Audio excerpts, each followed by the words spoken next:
สบายดีคนมาคู่ไปพี่น้องเนาะมันน้องกี้นี่ผ้าคิดที่แบบพี่น้องก็คือผ้าหนูนาหันมาใส่เขียวพี่น้องมาหลอมแขวเนาะอยู่ที่คลินิกก็คือคลินิกประจำบางทีก็เปิดตารางเลยพี่น้องตอนนี้เป็นเวลา8 โมงคืนนะพี่น้องเพราะว่าบางทีหันเลิกเวียกค่ำผู้ที่น้องนาโทรมาว่าอันนั้นผ้าไปใส่เขียวรัดเขียวท้าวนไหนบ่เพราะว่าน้องนาก็อยากมีปัญหาเหลืองเขียวเนาะคือแล้วก็เขียวน้องนามันบ่งามเลยพี่น้องเพิ่นก็บ่มีความมั่นใจปานใดก็คือน้องกี้แค่น้องกี้มันเยินเนาะมันเยินออกแต่ว่ามันบ่ได้ซ้อนแต่ว่าเขียวน้องนามันซ้อนแล้วมันก็เป็นแบบเขียวแม่แล้วก็ซ้อนเขียวบักแง่นะพี่น้องเป็นเขียวคุ้ยกันนะพี่น้องเพิ่นก็เลยว่าอยากเฮ็ดอยากดัดเห็นน้องกี้ดัดแต่มันออกมางามก็เลยว่าอยากดัดก็เลยพากันมาว่าอ้าวคันสาตัดสินใจมีผ้าน้องนามารัดเขียวนี้ประมาณอะไรได้พี่น้องเพิ่นทำใจมากค่ะประมาณ5 เดือนที่เดียวเนาะพี่น้องเนาะเพิ่นทำใจเพิ่นว่าเพิ่นยานอันนั้นหมอพี่น้องเพิ่นยานเลยว่าน้องนาขี่ก็บอกว่ามันบ่เจ็บดอกพี่น้องมันบ่เจ็บเนาะมันเป็นความยานของความซื่อๆแต่มันบ่เจ็บอีหยังเนาะพี่น้องตอนนี้กำลังให้อันนั้นคุณหมอกวดเขียวนาอยู่เนาะว่ามันสิออกมาเป็นจังได๋เพราะว่ามันมีวิธีแบบดัดจังได๋เพราะว่าตามหนังสือหูมาว่ามันมีวิธี2วิธีคือการดัดฟันแบบบนท้อนเขียวแล้วก็วิธีที่แบบท้อนเขียวคุณหมอค่าใช้จ่ายกับปกติใช่ไหมครับนี่นะพี่น้องผ้าน้องนามาใส่เขียวเนาะที่2 ตลาดหาแล้วเดือนต่อไปเดือนละ300,000หาอันนี้แต่ว่าถ้าว่าสิเฮ็ดเดือนกับชีวิตของเอาน้ำตลาด2ก็ได้300,000เดือนแบบเดือนนั้น2นั้นตลาด2บัดส่วนว่าดัดน้องสิดัดแบบท้อนหรือฟังคุณหมอเพิ่นเว้าอยู่เด้อพี่น้องเด้อน้องสิเอาแบบไหน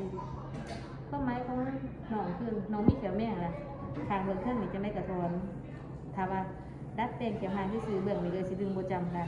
มีแต่ดัดแปลงเขียวมันเขาจำกันเขียวข้างหน้าหน่อยเขาจำกันก็เรียนเทียบกันง่าย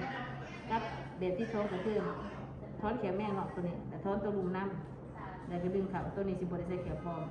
สิดึงเขียวเขาจำด้วยนั่นดิถ้าเป็นดัดบ่ท้อนได้ใส่เขียวถ้าดัดบ่ท้อนนี่ได้ใส่เขียวเล่มนึงอยู่บ่นี่เพราะว่าเขียวบ่นี่มันเป็นแมวมันกลัวบ่ได้มันอักเสบแห้งได้ท้อนออกเอาท้อนเลยเอาเรื่องแบบท้อนเนาะแต่ว่าขั้นดัดแปลงเขียวห่างเขียวสีเหลืองไว้ประมาณปีปลายเขียวเหลืองนั่นดีแต่ขั้นเอาแบบท้อนเขียวนี่ประมาณ3 ปีเลยเขียวสีเหลืองเดี๋ยวเที่ยวเขามาให้ทุเรียนนี้ละ2นั่นน่ะละ2แล้วก็เดือนต่อไปเดือนละ3 หาเที่ยวเขามา36 ค่ะเห็นเลยเนาะโอเคพี่น้องอ้าวสู้ๆจ้า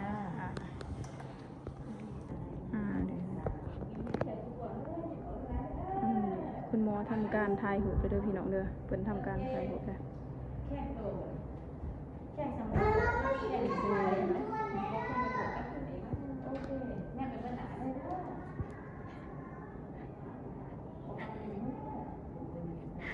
บ่ยิ้มนี่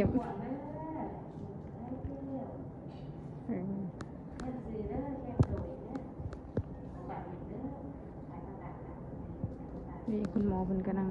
ทายหูเพชรประวัติน้องพี่น้องเนาะคุณหมอเพิ่นใจดีเบาม่วนเด้อพี่น้องเด้อนี่ขึ้นตามอีกแล้วหมอว่าอย่าเฝ้ากินเนาะแห้งเพียยิงเบิ่งหั่นเลยสิหยังเขาขูดหินปูนจังไสหามกัดของแข็งหลอกมันสิรูดเนาะสิเสียเวลาจะสิได้เสียเวลามาใส่อีกเสียเงินอีกลกจักเหลี่ยมเขาวะคุณหมอวะฮะ4บ่4 เหลี่ยมคือได้เงินว่า4 เหลี่ยมใดจะเอาแบบที่1หรือแบบที่2แบบไปจ่ายเงินเลิกได้นี่ไปเมื่อไปอยากเมื่อเลยนี่ว่าอยากเมื่อแห้งเลยนี่ขาเลยสนาโดนได้ขอยบอกเพิ่นแล้วว่าบ่ให้มาโอ้ยอย่าไปจับของคุณหมอเลยลูกอย่าไปจับได้จ่ายเงินได้บัดนี้เดี๋ยวเป็นจังไดเคยความรู้สึกมันขาดจังไดน่ะมันเป็นจังได เจ็บบ่เจ็บบ่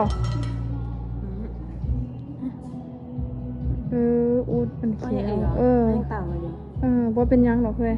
เอาจ่ายเงินค่าเสียหายบัดนี้น้องกีกับน้องนาสิขอลาตัวไปก่อนพี่นามาจ่ายอยู่พี่คุณหมอเพิ่นว่าเท่าไหร่นี่พี่น้องเด้อเดี๋ยวเลยเนาะมันมีน้องกีก็คุณหมอเพิ่นดูดหายพี่น้องลูกค้าคนสุดท้ายเด้อพี่น้องเด้อ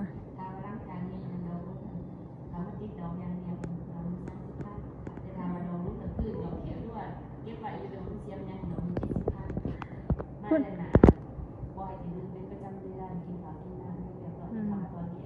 เพื่อนที่ตามคุณหมอเพิ่น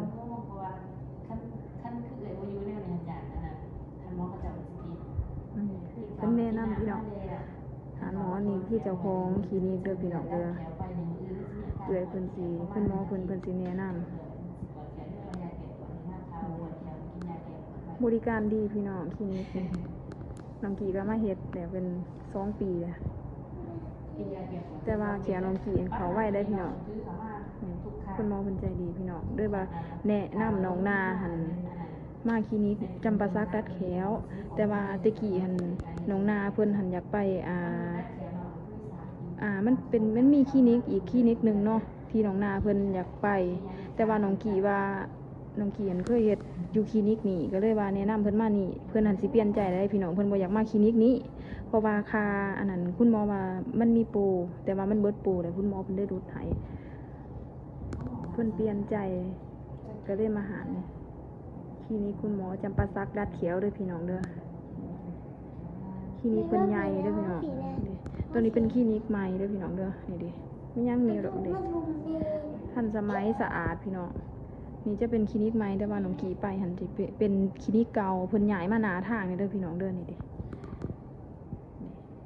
ใหญ่พี่น้อง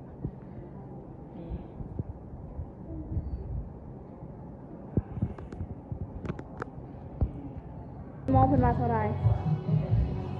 นี่พี่น้องเด้อเดี๋ยวเลยเนาะมันมีน้องกีกับน้องนาก็สิขอตัวลาไปก่อนน้องนิ้วมาปิดคลิปให้แม่เลยก่อนปิดคลิปให้แน่สบายดีที่ติดตามบอกว่าสบายดีที่ติดตามมื้อนี้ว่าติขอตัวลาไปก่อนเดี๋ยวเจอกันใหม่